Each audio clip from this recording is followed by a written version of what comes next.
राजकारणामध्ये आपण राजकीय शत्रू असतो काय सदा सर्व काळ शत्रू नसतो। लिफ्टमध्ये मी शिरत असताना सन्माननीय देवेंद्रजी आणि उद्धवजी हेही त्या ठिकाणी लिफ्टमध्ये आले।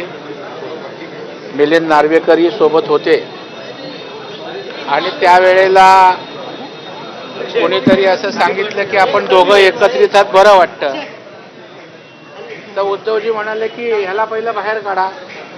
तर मी बोललो तुमचं अजून समाधान झालं नाही। बोललो माझी बाहेर जायची तयारी आहे, होताय का एकत्र?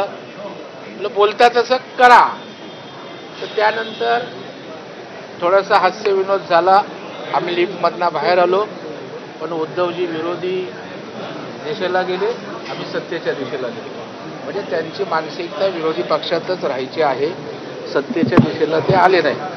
त्याच्यामुळे आमच्या दोघांचे दोन वेगळे मार्ग लिफ्टमधनं आल्यानंतर त्या ठिकाणी दिसून आले। पुढच्या अधिवेशनाकडे ते म्हणतात की पुढचं अधिवेशन आमचं असेल, बाय बाय अधिवेशन आहे हे सत्ताधारी कशा प्रकारे त्यांना बाय बाय जनता करेल। त्याच्यामुळे त्यांना आता ते सहानुभूती परसेप्शन नॅरेशनच्या आधारे जो काही फुगा त्यांना जो काही छोटा यशाचा मिळाला आहे तो पूर्ण फुटणार आहे आणि जनतेच्या हिताचे क्रांतिकारी निर्णय होत आम्ही विधानसभा पूर्णपणे ताकदीनं जिंकू आणि त्यानंतर पुन्हा महायुतीचा झेंडा या ठिकाणी महाराष्ट्रावर फडकेल आणि इथे राज्यसुद्धा आमचंच येईल एवढा पूर्ण आत्मविश्वास आमच्या मनामध्ये आहे। ज्यावेळी संधी